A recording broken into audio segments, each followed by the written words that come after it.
Olá pessoal, retornamos agora para mais uma aula na nossa disciplina de ergonomia e psicodinâmica do trabalho, né? Hoje, começando aí o texto A Loucura do Trabalho e Estratégias Defensivas do Dejus, né? Acredito que a essa altura vocês já devem ter pego o texto lá no cigarro, já devem ter lido, né? Aí hoje vamos efetivamente aí, né, começar a estudar um pouquinho do Dejus, nome famoso aí na área da psicologia do trabalho e tal. E vocês viram que é um texto curto, né, pequenininho, não é muito complicado de entender, é bem simples, bem tranquilo, né? Então acredito que esse vídeo aqui também vai ser relativamente curto, tá? Eu não vou me estender muito não. Até porque, como eu falei, o conteúdo lá, vocês viram, o texto é bem acessível, ele é bem palatar, né, bem fácil de digerir e o conteúdo é pequeno, né? Então basicamente eu vou eu vou fazer o texto lá em um único vídeo, tá? Espero que esse vídeo não fique muito longo, vou tentar fazer ele mais rápido para ficar menor, né? Bom, então como eu estava falando, a gente começa hoje, né, a ver aí esse texto do Dejus, e onde ele vai estar falando sobre a questão aqui da loucura do trabalho e mais especificamente sobre estratégias defensivas, tá? Vocês já leram o texto, vocês já viram, mas só dando um spoilerzinho, né? O que o Dejus vai estar defendendo ali, né? Nesse texto, basicamente, é que no trabalho, naturalmente ocorre, né, nas atividades de trabalho, as pessoas, principalmente de modo coletivo, elas acabam criando estratégias para se defender da ansiedade, da angústia em relação àquela situação laboral lá que elas estão realizando, que elas estão submetidas, né? Sempre foi assim desde que o mundo é mundo. A pessoa, pela própria questão da vida, pela própria questão da existência, ela precisa trabalhar. Esse trabalho ele vai impor limites, ele vai impor regras, ele vai impor tensões, ele vai impor ansiedades de algum tipo, de algum modo, né? E as pessoas, de modo coletivo, elas acabam aprendendo a lidar com isso, ou a minimizar isso, ou a controlar isso que ele vai chamar de estratégias defensivas, né? É aquele popular, o pessoal que passa antigamente, né? Hoje em dia, enfim, nem sei se tem, porque eu não convivo nesse meio, mas a gente via muito, por exemplo, o pessoal que ficava tipo, numa plantação, numa roça, na época da colheita, ficava cantando durante a colheita, né, para o tempo passar rápido, ou fazendo alguma atividade laboral, manual, ali em grupo, e aí se puxa uma música, se puxa um canto que é para efetivamente fazer aquilo passar mais rápido, né, para o tempo passar, né? Isso são estratégias defensivas para lidar com aquela ansiedade, aquele marasmo, aquela coisa chata de estar ali e tal, né? Então, basicamente, isso é um mecanismo natural que o ser humano tem e desenvolve, né? A gente sempre teve. Né? O que vai acontecer, que aí o Dejus vai estar colocando no texto, é que, dadas as configurações do trabalho, né, que foram criados principalmente a partir da Revolução Industrial, esse espaço para essas estratégias coletivas, né, defensivas, diminuíram ou desapareceram. Consequentemente, isso vai levar a um processo de adoecimento do trabalho, né, ou da loucura aqui, né, como está indo no título, né? Então, e é isso aí que especificamente vai fazer com que a pessoa adoeça no trabalho, tá? De modo geral, spoiler, é isso aí. Vamos lá logo pro texto, porque senão a gente fico falando muito aqui, falo tudo e depois não passo os slides aí, né? Bom, isso aqui é só para... eu trouxe esses slides só para eu não esquecer de falar. Eu vou deixar aqui para vocês aqui embaixo na descrição aqui do vídeo, esse endereço desse vídeo aqui no YouTube, né? Que é uma entrevista com o Dejus, tá? Quem não conhece, quem quer conhecer, ver quem é o Dejus e tal. E uma entrevista interessante, até quem deu para um grupo psicanalista, agora não lembro onde é que é. Se é de São Paulo, se é de Minas. E é uma entrevista um pouquinho longa, 40 minutos, tá? É um pouco em francês, mas tem legenda e tudo mais, tal. Mas para quem tiver curiosidade, para quem tiver interesse, eu vou deixar aqui o link, tá? E aí vocês podem clicar ali depois que acabar esse vídeo aqui, outra hora, e acompanhar aí e ver para conhecer um pouquinho mais do Dejus, tá bom? Então vamos lá, para o texto. Então ele começa ali falando sobre as ideologias defensivas, né? Que é um pouco daquilo que eu tinha falado antes ali, né? A estratégia defensiva que as pessoas assumem para minimizar ou para reduzir o impacto de alguma atividade da vida delas, né? Obviamente que essa estratégia ela é levada aí a um nível de uma racionalização e ela acaba se transformando numa ideologia, né? Então, existe um jeito certo de fazer o trabalho, existe uma lógica por trás de alguma coisa, são as ideologias defensivas que nós criamos para nos relacionar com o trabalho. Só que aí, para falar dessa ideologia, ele vai usar um exemplo, né? ele vai pegar ali um exemplo de uma comunidade específica. Então, tá ali, né? O autor vai tratar no texto de uma classe de trabalhadores que habita zonas periurbanas, vivendo em favelas e cortiços, o que chamou de subproletariado, né? O que os caracteriza é o subemprego e o não trabalho, né? Então ele vai pegar um grupo, né? Ele vai estudar um grupo de pessoas que é basicamente aí o pessoal que vive na periferia, o que a gente chamaria, como está até aqui, uma favela, um cortiço, pessoas que ele classifica como subproletariados. O que seria esse subproletariado? É o pessoal que vive de subempregos, né? Ou de bico, ou do não trabalho, aquela coisa que a gente conhece bem. No Brasil tem bastante, né? Todo mundo já viu, todo mundo já conhece, né? Como está aqui essa própria imagem, que é tipo de país latino-americano, Argentina, né? Bolívia, Uruguai, Paraguai, tem muito disso aqui, né? Aquelas pessoas que estão numa linha de pobreza, né? Não entram basicamente aí no trabalho formal, não tem às vezes chance de se qualificar adequadamente, acabam vivendo num local com condições mais precárias e efetivamente o tipo de trabalho que essas pessoas desenvolvem é o que a gente chama de subemprego, né? Ou até o emprego, mas assim um emprego precarizado. Ou o não trabalho, né? O não trabalho aqui entre aspas, não é que a pessoa não trabalha, a pessoa trabalha, mas é aquela coisa do bico, né? Trabalha hoje, amanhã não trabalha, arruma alguma coisa para fazer na semana que vem, é aquela coisa assim mais sem grandes certezas, né? É mais ou menos isso. Acho que todo mundo que é brasileiro sabe que população é essa, a gente tem contato direto, né? É muito próximo da gente, né? Aí o Den, que é um francês, pode parecer um grupo muito exótico, muito separado, mas para nós isso aqui é a nossa realidade, né? Então ele coloca lá, né? Pode parecer estranho falar da psicopatologia do trabalho num lugar onde ou com uma população sem trabalho formal, mas o autor optou por isso, por considerar que ali as diferenças são mais extremas, logo as ideologias defensivas ficam mais evidentes, né? Então assim, poxa, até como o próprio aqui tá no slide, né? Olha, a gente pode até pensar, poxa, vai falar de psicopatologia no trabalho num lugar logo onde, entre aspas, né, não tem trabalho, onde as pessoas basicamente não têm um vínculo claro ali de trabalho. Pode parecer paradoxal, mas não é, porque o que ele vai falar é que é justamente aqui, nesse lugar, onde efetivamente o trabalho falta, né, onde essa ideologia defensiva em relação ao trabalho vai ficar mais evidente, né? Os discursos sobre por que eu não estou trabalhando, ou por que o trabalho deveria ser assim ou deveria ser assado, fica mais ressaltado, justamente porque as pessoas estão mais privadas dessa condição, tá?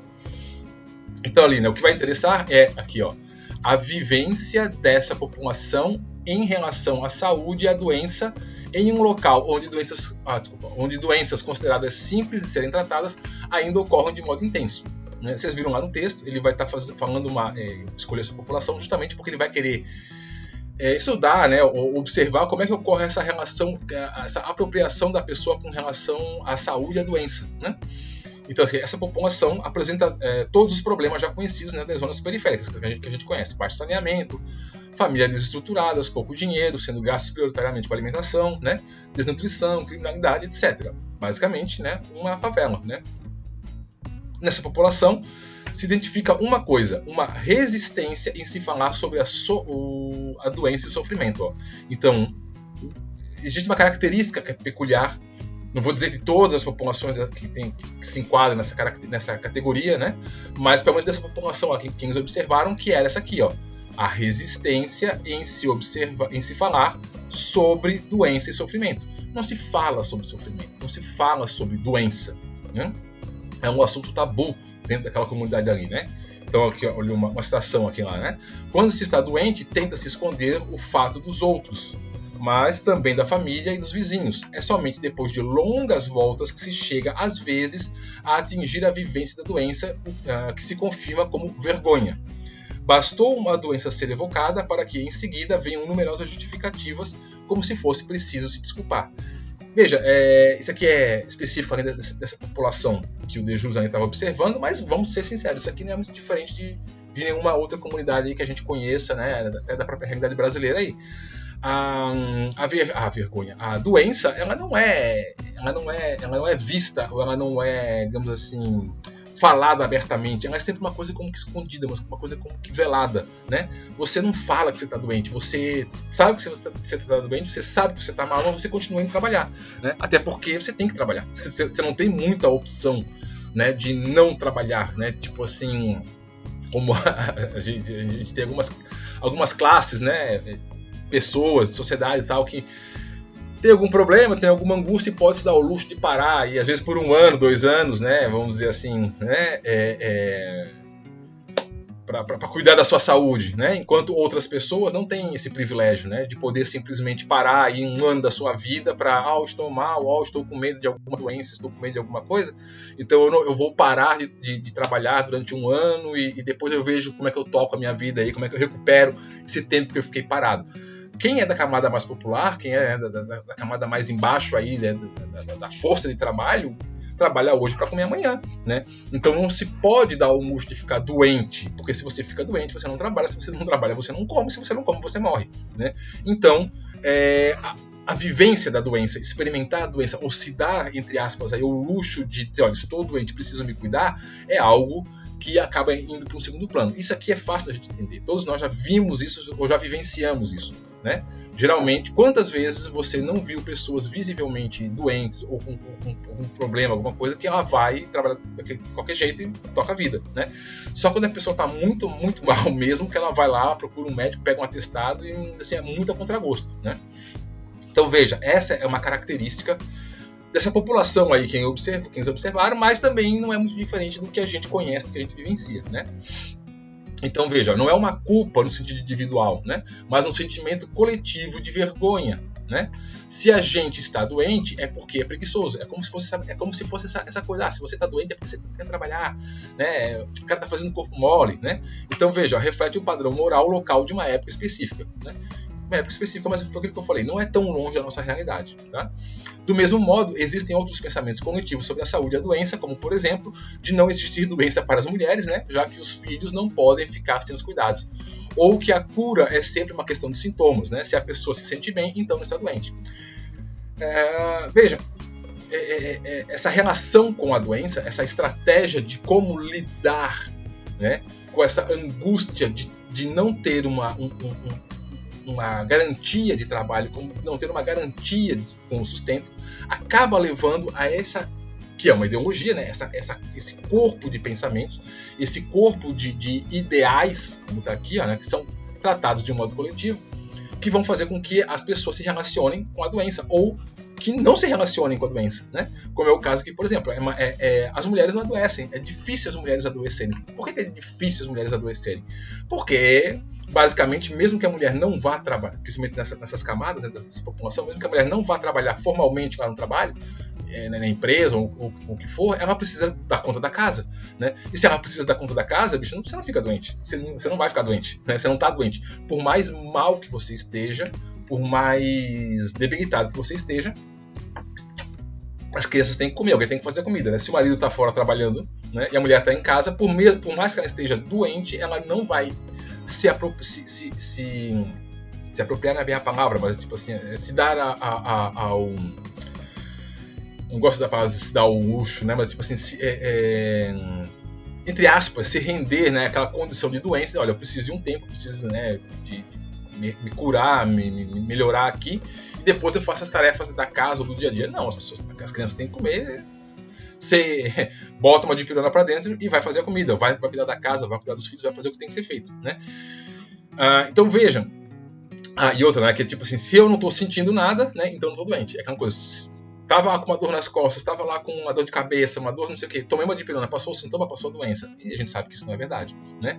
Então vejam, isso são estratégias, isso são modos, né? Formas de pensamento que vão criar um modo de você se relacionar na tua vida de modo crônico, né? Então vai ser sempre assim, as pessoas, por mais que elas estejam efetivamente doentes, elas não vivenciam isso plenamente, não aceitam a vivência disso plenamente, e efetivamente cria aí uma ideologia defensiva, né, para lidar com essa situação aí corporal mesmo que ela está sentindo, né, que ela apresenta, né? Muitas vezes ela até nega a própria sensação, né? Até que a coisa chegue num ponto crítico onde efetivamente a pessoa tem que parar mesmo, né? Em relação aos tratamentos, faça o que é possível dentro das condições econômicas existentes, sendo comum utilizar os remédios que sobraram de um filho no problema do outro, né? Até para que não se tenha que voltar ao médico, que é visto aí com desconfiança e também por um custo. Isso aqui também o Brasil também é assim, né? Você trata um filho, né? Foi no médico, receitou um medicamento qualquer, ficou bom, sobrou um medicamento, você guarda, quando o outro ficar doente, você usa, né? É estratégia normal, né? Bom, então o que isso vai acabar decorrendo? Isso acaba decorrendo uma ideologia, né? Que no caso específico ali é uma ideologia da vergonha, né? Dessas atitudes em relação à doença é possível extrair duas características, né? Então, como que as pessoas então acabam se relacionando com a doença? Né? Basicamente por meio de uma ideologia da vergonha, ou seja, tenho vergonha de estar doente, por isso que a pessoa nunca adoece. Veja que esse nunca adoece, entre aspas, a pessoa está doente, ela só não aceita isso, né? Ela só não coloca, não evidencia isso, ela não expõe isso, né? Ela fecha, ela guarda, ela esconde, né? É um modo como essas pessoas se utilizam para se relacionar, né, com essa angústia, com esse medo aí de efetivamente talvez até perder o trabalho ou perder o seu ganha-pão se efetivamente começarem a vivenciar essa doença que elas estão apresentando, né? Então vamos lá. A primeira diz respeito ao corpo, né? O corpo só pode ser aceito no silêncio dos órgãos, ou seja, o corpo não pode falar, né? Eu não posso demonstrar que eu estou doente, que eu estou fraco, né? Somente o corpo que trabalha, que é produtivo, tanto no homem quanto na mulher, é que é aceito. Quanto menos se fala sobre o corpo, mais ele é aceito, né? Então, qual é o corpo ideal? Qual é a pessoa ideal? A pessoa ideal é aquela que não adoece. Então, se a pessoa ideal é aquela que não adoece, eu não adoeço, né? Eu não estou doente. Eu estou aqui com uma tremenda dor nas costas, tremenda inflamação aqui no corpo todo, mas não, isso não é doença, isso é só um mal-estar. Coisinha boba, daqui a pouco passa, né? Eu não aceito, a minha ideologia é que eu não concordo, eu não aceito me submeter a essa situação de que eu estou precisando parar. A segunda diz respeito à relação entre a doença e o trabalho. Para o homem, a doença corresponde sempre à ideologia da vergonha de parar de trabalhar. Então, entendeu por que o cara não para? Porque se ele parar, porque quem não aceita, porque quem não vivencia a doença que ele está manifestando, porque se ele vivenciar isso, significa que ele vai parar de trabalhar. Então isso é uma vergonha, né? Porra, alguém tem que colocar feijão na mesa, o cara é o responsável por efetivamente trazer dinheiro para casa, e agora ele vai parar de trabalhar, que é um vagabundo, né? Vocês conseguem compreender que esse é o tipo de relação que se estabelece? Então, o cara efetivamente ele não vai se submeter a essa vergonha, então ele não vai ficar doente, não vai ficar doente de novo, aspas, né? Ele não vai aceitar a doença, né? Para a mulher, essa condição é estendida não só à doença, mas também à gravidez. Está associada à vergonha de não trabalhar. É uma coisa a mulher, né? Não só a questão da doença, mas também a questão da gravidez. Quando a mulher, num certo período de tempo, né? Da gestação, desculpa, né? Mais avançada, principalmente, a mulher tem que parar até porque ela não dá mais, né? Tá com sexto mês de gravidez, uma coisa para frente, já começa a pesar aquela condição, né? Não, imagina, pode tocar, vai trabalha até os 9 meses, porque não tem problema, porque não tô doente, né? Gravidez não é doença, então assim, o ato de você parar de trabalhar para se dedicar a si, ao seu corpo, é visto como um sinônimo de vagabundagem, né? Um sinônimo aqui de corpo mole, um sinônimo de alguém que não está querendo ralar. Então, isso causa uma vergonha perante a comunidade. Então, por isso que a pessoa simplesmente toca a ficha e continua trabalhando, né? Então, aqui, tipo, seu Madruga aqui, né? Deus ajuda quem cedo madruga, né? É essa a ideologia, né? Deus ajuda quem trabalha. Então, se você não trabalha, Deus não vai te ajudar, né? Essa visão ideológica do mundo traz consequências principalmente em um lugar repleto de subempregos, claro, né? Se você não tem garantia que você vai conseguir um trabalho ou até mesmo um bico, alguma coisa assim, você não vai se dar o luxo de perder um dia de trabalho, né? Porque senão você pode no próximo dia já não ter mais aquela mesma oportunidade, né? Quem não está doente, ou seja, quem não está trabalhando é como se estivesse doente, né? Então, ou você trabalha ou você é uma pessoa doente. Se você é uma pessoa doente, é quase como se você fosse uma pessoa imprestável, né? O mesmo acontece com a aposentadoria. Quem está velho demais para trabalhar ou não tem mais condições de continuar é entendido como um doente, né? Então veja que a estratégia defensiva dessa população, dessa comunidade para continuar vivo, eu nunca adoeço. Entenderam? Então, para continuar vivo, para continuar sendo aceito pela minha comunidade, para continuar sendo aceito pelo coletivo onde eu estou, efetivamente eu desenvolvo uma estratégia defensiva, né? Uma estratégia de pensamento, uma ideologia de pensamento que vai dizer para mim que uma pessoa boa é aquela que mesmo estando ruim, mesmo estando com uma condição desfavorável, ela engole em seco, vai lá e trabalha, porque é isso que se espera de alguém, né? E é esse tipo de pessoa que vai ser, opa, aqui não dá pra estar preto aqui, é esse tipo de pessoa que vai ser ajudada por Deus, né? Porque quem Deus vai ajuda, quem efetivamente trabalha. Se a pessoa para de trabalhar, ela começa a se transformar num peso para os outros, né? E aí, consequentemente, ela é vista de um ponto negativo, né? Bom, vejam que isso é aquilo que eu tinha falado lá no começo do vídeo. Isso é uma coisa natural, isso vai acontecer, tá? O que é uma verdade aí para essa comunidade, isso é verdade para qualquer comunidade do planeta. As pessoas vão desenvolver estratégias, modos de justificar o seu modo de agir, né? Formas de justificar o seu modo de agir, para que efetivamente elas possam continuar agindo como sempre agiram, né? Porque é o modo que elas encontraram para lidar com o mundo, né? É um modo mais adequado? É um modo menos adequado? É um modo doentio? Não sei. Não é esse o caso aqui agora, né? O que interessa é que as pessoas vão sempre desenvolver um modo para se proteger das ansiedades, das angústias que elas vivenciam em relação ali às atividades que elas desenvolvem, ou até poderia dizer em relação à própria vida, né? Porque a vida, ela é um fator gerador de angústia, né? Ela é um fator gerador aí de ansiedade por si só, né? Então vamos lá. Então qual é a função dessa ideologia defensiva? Percebe-se que a ideologia da vergonha, no caso ali dessa comunidade, né, consiste em manter à distância o risco de afastamento do corpo ao trabalho, como eu tinha falado, né? Consequentemente, a miséria, a desnutrição e a morte. Porque se você para de trabalhar, você não ganha, se você não ganha, você não come, se você não come, você morre, né? Cabe destacar, né? Aí aqui é uma coisa interessante que eu quero chamar a atenção de vocês, assim, tudo bem, essa aí foi a estratégia defensiva que essa comunidade aí naturalmente desenvolveu, tá? Agora o que cabe destacar é por que tem que ser essa estratégia? Não podia ser outra, como eu até coloco aqui. Será que não existiria outra ideologia mais positiva a alcançar os mesmos objetivos, né? Ou seja, para me dedicar para o trabalho, ou seja, a canalização para o empreendedorismo, como acontece aqui no Brasil? Isso aqui é só para uma reflexão, tá? Você não está lá no texto, mas é só para uma reflexão. Vejam, o que eu estou querendo dizer aqui é o seguinte, tá, tudo bem, a população, a comunidade, os grupos, eles vão acabar desenvolvendo ideologias defensivas. Mas por que precisa ser uma ideologia defensiva que acaba também acarretando um dano? Como, por exemplo, você simplesmente não aceitar, né, que você não possa ficar doente, por exemplo.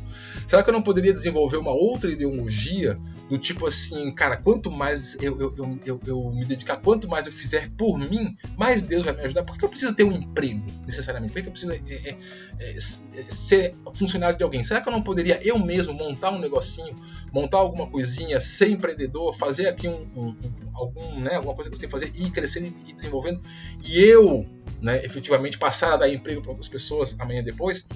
Veja, essa estratégia, né, de focar aqui, por exemplo, em desenvolver o potencial de empreender das pessoas é algo que tradicionalmente na América Latina, não é só um fenômeno brasileiro, não, né? Na América Latina como tudo a gente vê muito forte a necessidade do emprego. Eu tenho que ter uma carteira, eu tenho que ter um emprego. Outros países isso não é tão enfatizado, e a ideia de você ter que ganhar dinheiro ou você efetivamente ter que empreender, vamos usar logo o termo, né? Ela é mais valorizada, ela é mais buscada, né? O que acaba fazendo com que as pessoas acabem criando outros tipos de ideologia, tá? Eu sempre gosto de dar aquele exemplo que é muito fácil vocês entenderem. Você pega lá qualquer filmezinho americano, né, dos Estados Unidos, você sempre vê lá aquelas criancinhas que ficam vendendo limonada na calçada, né, por 55 centavos. Lá, tá. Pode parecer uma brincadeirinha, pode parecer uma coisa meio bobinha, uma forma de ganhar dinheiro, mas aquilo ali já é um modo efetivo de fazer com que a criança pense, comece a pensar, comece a criar essa ideologia de empreender, se tornar um dono de um negócio, né? No Brasil, ou até de modo geral na América Latina, como eu falei, né, é muito comum você desde pequeno ouvir que não, você tem que arrumar um emprego, você tem que estudar para arrumar um emprego, você tem que estudar para ser empregado, você tem que ser empregado. Você não ouve muito que você tem que criar um negócio, né? Isso não faz parte da nossa ideologia enquanto latinos, né? Agora, outros povos têm uma ideologia um pouco diferente. Talvez isso reflita no longo prazo nas próprias condições de existência dos países como um todo, né? Só para reflexão, tá? Isso aqui fechou, é só um parênteses, tá? Então, vamos lá. Assim, a ideologia defensiva, né, tem a função de mascarar, né, conter e ocultar uma ansiedade particularmente grave para um grupo específico. É isso que eu estava falando, né? Tipo, ó, por que aquele grupo ali que o De Jesus observou acaba criando a ideologia do que eu nunca fico doente, né? Porque eu tenho que matar no peito e continuar trabalhando feito um cavalo, mesmo que eu esteja com dor, mesmo que eu esteja sofrimento mental. Porque se eu não fizer isso, eu perco meu emprego, eu perco até aquele bico que eu consegui, né? Mas não passa por essa comunidade uma outra ideologia que teria sim a mesma função de mascarar, conter, ocultar ansiedades, normal, mas que eu posso me tornar eu o patrão, eu posso me tornar eu o empreendedor, eu posso me tornar eu o dono do negócio, né? De novo, é uma ideologia que vai ter a mesma função, né? Ocultar, defender contra as ansiedades, né? Em relação além da vida, né? Mas o grupo pode optar por essa outra ideologia, né? Amanhã depois até fica a dica, se vocês forem, sei lá, onde é que vocês vão trabalhar, se vão acabar trabalhando aí, de repente até com psicologia comunitária, psicologia social, alguma coisa assim, isso é uma coisa que você pode fazer, tá?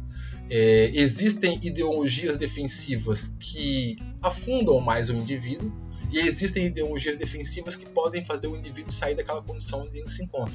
É uma questão também de escolha, tá?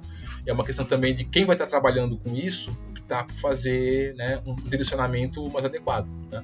Você pode fortalecer a ideologia que é muito comum hoje no Brasil, né? Sempre foi no Brasil, de que alguém tem que fazer alguma coisa, o governo tem que fazer alguma coisa, né? Eu tenho que contar com o governo para cuidar de mim, eu tenho que contar com o governo para me arrumar trabalho, para me arrumar educação, para me arrumar saúde, né? Ou você pode olhar e dizer assim, olha, meu amigo, o governo que se exploda, se eu não fizer por mim, não vai ter quem faça, é melhor eu ir à luta fazer, né?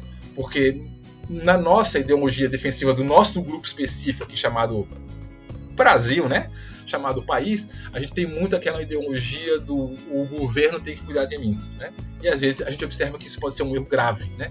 Principalmente quando a gente fala de aposentadoria, né? Não vou entrar aqui muito nesse aspecto, mas, né, não conte com o governo para cuidar da sua aposentadoria. Preocupe-se você, né, em cuidar da sua velhice, né?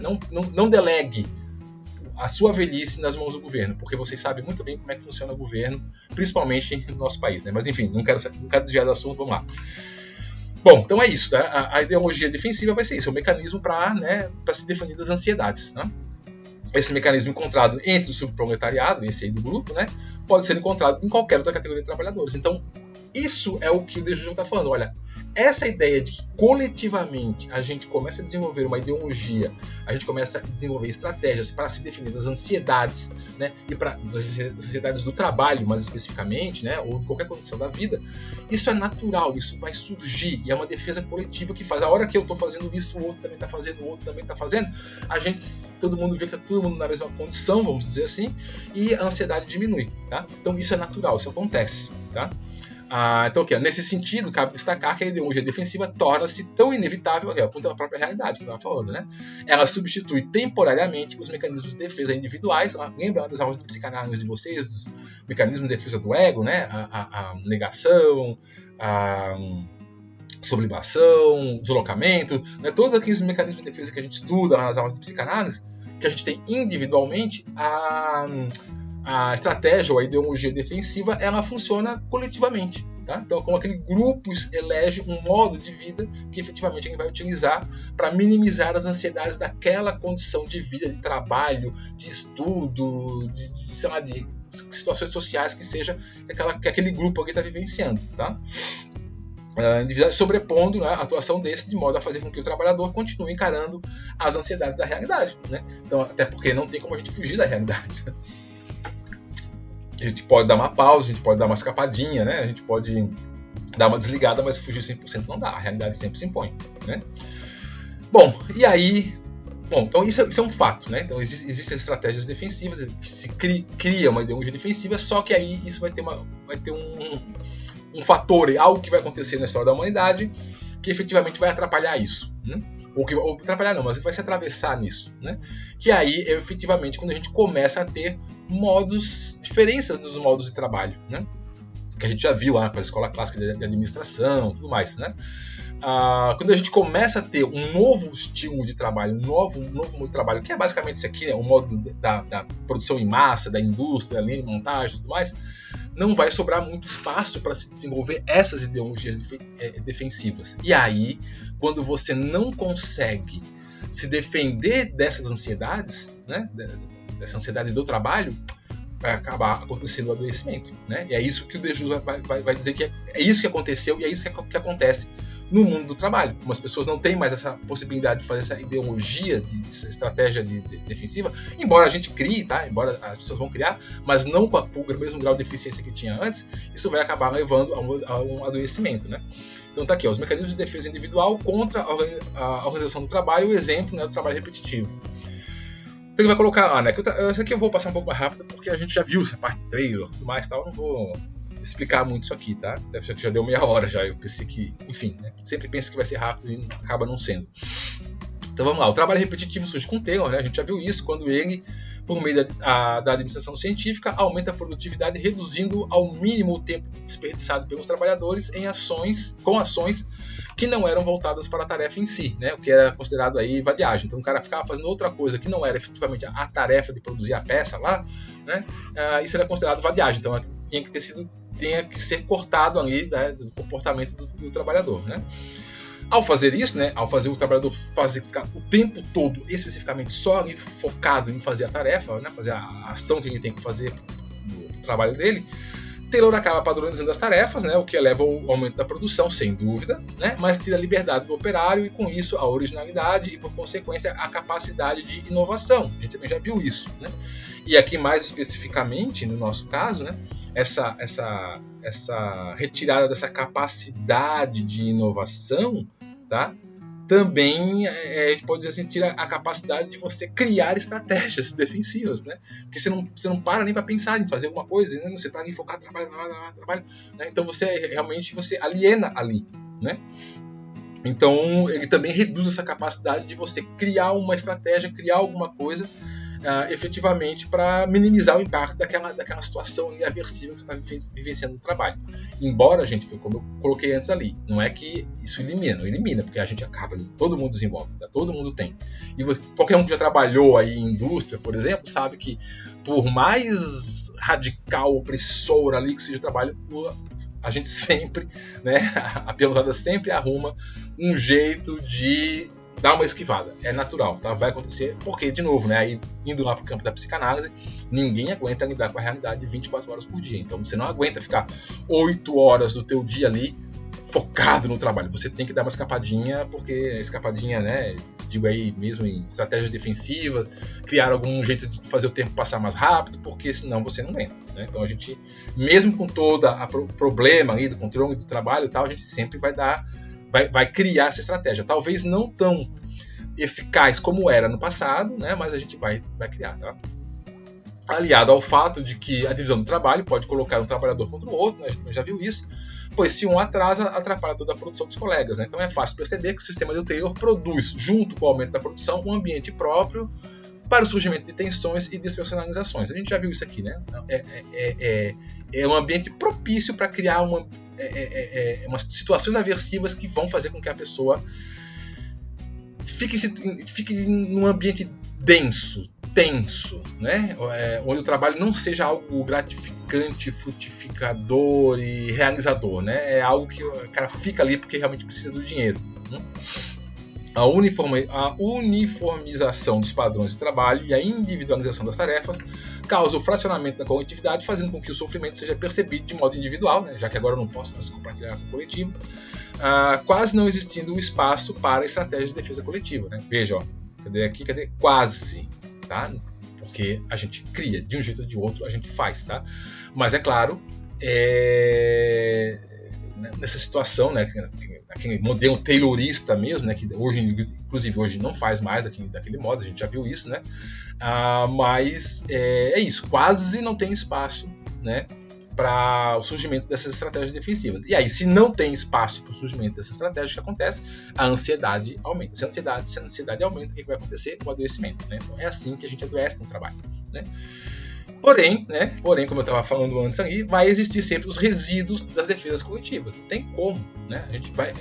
Ninguém aguenta ficar o tempo todo na realidade. A gente vai dar um jeitinho, né, e criar estratégias para se defender. Então aqui, ó, mesmo em trabalhos altamente tailorizados, né, é possível encontrar traços de estratégias defensivas coletivas, como, por exemplo, quando pequenos grupos de trabalhadores aumentam o ritmo de sua produção para que um deles, em revezamento, possa sair para fumar um cigarro, né, ou como quando alguém precisa faltar e é coberto pelo colega. Então veja, foi aquilo que eu falei, a gente cria estratégias defensivas. Alguém precisa a gente tem que dar uma saída aí hoje, me ajuda, vocês me cobrem aqui, né, no meu trabalho para a produção não cair, não, tudo bem, vai lá que a gente dá um jeito aqui, a gente trabalha mais aqui, te cobre amanhã, quando eu precisar, eu vou, você fica no meu lugar e tal. Isso é muito comum, tá? Muito comum em qualquer empresa, qualquer lugar de trabalho, né? Sempre que um precisa de alguma coisa, né, os colegas ali meio que dão um jeito, se aperta um pouquinho aqui, se aperta um pouquinho ali, para que a pessoa tenha que fazer o que ela precisa fazer e depois ela volte e a coisa continua a sua normalidade, né? Então veja, isso é um resquício de uma estratégia coletiva, né, de defesa, né? Mas é claro, né, que essas estratégias são limitadas e na prática, né, cada trabalhador acaba criando a sua própria estratégia individualizada, né? Como metas pessoais de produzir X peças antes de X tempo, por exemplo, para poder relaxar alguns minutos antes do almoço. Isso aqui é muito comum também, tá? Mesmo que não seja uma coisa coletiva, mesmo que seja uma coisa até individualizada, é bastante comum, principalmente quem trabalha em setores repetitivos, né, trabalhos muito repetitivos, a pessoa criar pequenos joguinhos internos, pequenos rituaizinhos internos, né, que são rituais que a pessoa faz para poder passar ali, às vezes, o marasmo de ficar 8 horas fazendo a mesma atividade repetitiva, né? Então eu só vou poder tomar água depois que eu fizer um X número de peças. Você fica fiz, agora posso levantar e tomar água, né? Acaba sendo quase que um joguinho, acaba quase como sendo uma brincadeira interna, pessoal, individual que o sujeito faz ali, mas isso serve para se defender daquela ansiedade de estar ali, né, preso naquela cadeira, naquela tarefa, naquele posto de trabalho ali, fazendo a mesma tarefa repetitiva, cansativa, né, maçante, né? Então a gente também acaba criando mesmo que individualmente, tá?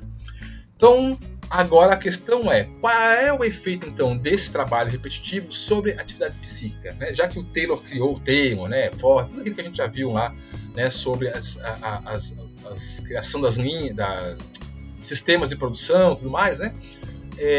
Qual é a consequência disso efetivamente para a vida do indivíduo, né? Para a vida psíquica do indivíduo, né? E aí o De Jesus vai colocar ali, né, que o trabalhador, de modo geral, né, pode ser entendido como composto por 3 partes. De modo geral, tá? O corpo, né, que é o corpo que faz as coisas, um psiquismo, né, que é aquele que sente, né, e o intelecto, que liga as duas partes, né, pelo pensar sobre sua ação e o modo de adequá-la às suas sensações.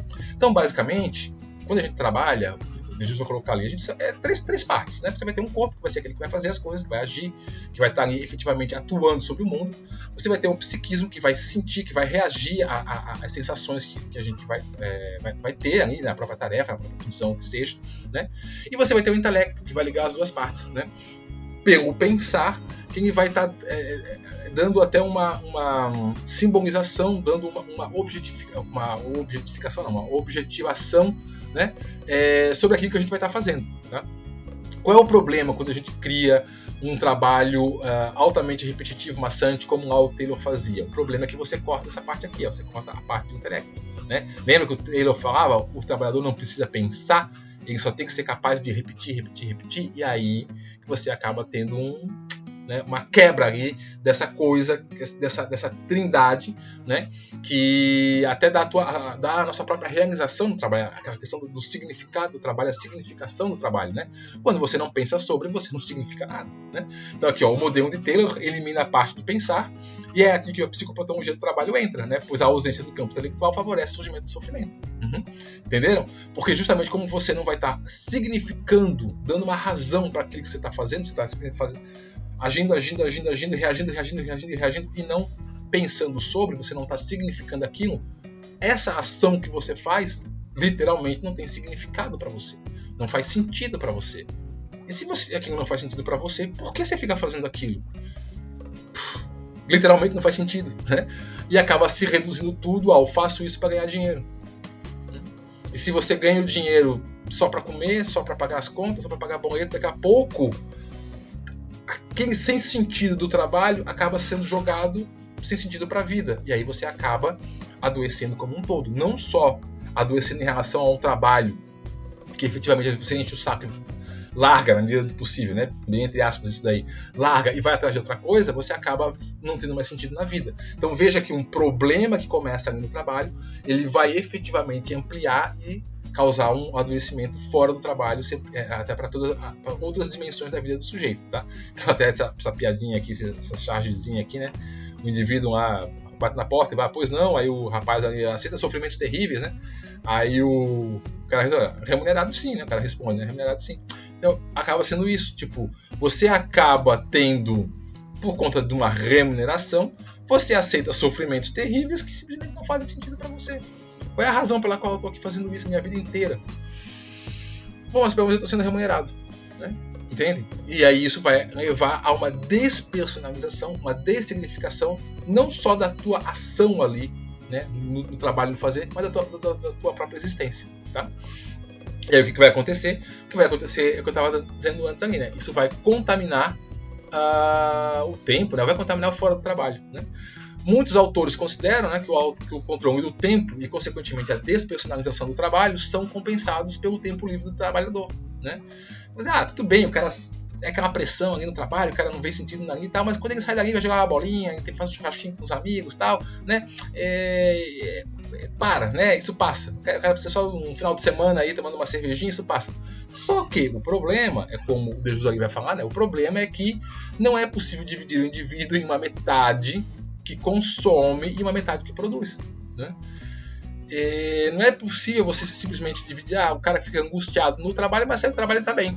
Não é assim. Do mesmo modo como você leva problemas da casa para o trabalho, você também leva problemas do trabalho para casa, né? Então, se você passa 8 horas do teu dia angustiado, num sofrimento psíquico, por não ver sentido no que você está fazendo ali, naquela coisa que você está fazendo, não é quando você bate o cartão e sai de casa, sai do trabalho, pronto, passou, né? A angústia passou. Não, você vai para casa e continua sofrendo porque você sabe que daqui a 16 horas você vai ter que voltar, né, para aquele lugar lá de novo. Então, puxa, né? Então não tem como você separar o indivíduo, né? Estou trabalhando, o indivíduo fora do trabalho. Isso acaba contaminando, isso acaba levando para fora, né? Para fora do trabalho, né?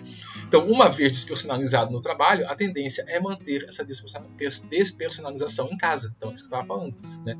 O que vai acontecer é que quando você não consegue mais dar um significado para aquilo que você está fazendo ali, você não consegue mais dar um significado para a tua própria existência em si. E aí, bem-vindo, você acabou de adoecer, né?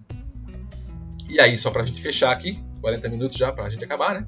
Então, o problema disso é que, do mesmo modo que o operário tende a utilizar estratégias defensivas, né, do trabalho em casa, o que acaba cristalizando um padrão de comportamento neurótico, né? Isso acaba cristalizando um padrão de comportamento semelhante a uma neurose, né? Que invariavelmente leva a algum grau de adoecimento, né? Então, o que acontece? Eu pego simplesmente aquelas estratégias defensivas que eu uso lá no trabalho para passar o tempo efetivamente, né? Para passar logo, para acabar logo, para poder ir para casa. Mas quando você sai de lá, você continua não vendo sentido no que você está fazendo, você continua não vendo sentido na sua casa, na sua vida, e aí você acaba usando a mesma estratégia defensiva em casa ou fora do trabalho para simplesmente passar o tempo para voltar para lá de novo, né? E isso acaba gerando um padrão de comportamento neurótico, né? Porque o que é a neurose? A neurose é você usar a mesma forma de defesa para qualquer situação, né? Qualquer angústia, qualquer problema que você tem, você usa às vezes estratégias de defesa. Então, efetivamente, você vai acabar levando a um grau de neurotização do indivíduo por conta da ação que ele faz, que ele realiza lá no trabalho. E é assim, efetivamente, que a gente adoece no trabalho. Adoece no trabalho, e esse adoecimento do trabalho não fica preso ali no trabalho, né? Quando você bate o ponto para entrar, quando você bate o ponto para sair. Você leva ele para fora, né? E acaba contaminando a sua vida como um todo. Tá bom, gente? Espero que tenha ficado claro aí, 40 minutos aí, tá um bom tempo, né? Para os meus vídeos tá um bom tempo, né? Então, dúvida aí que vocês tenham, alguma coisa assim, anotem que aí, quando a gente tiver nosso encontro presencial, a gente sana qualquer dúvida que tenha ficado, tá bom? Então, um abraço para todo mundo, né? Bons estudos, até mais e tchau!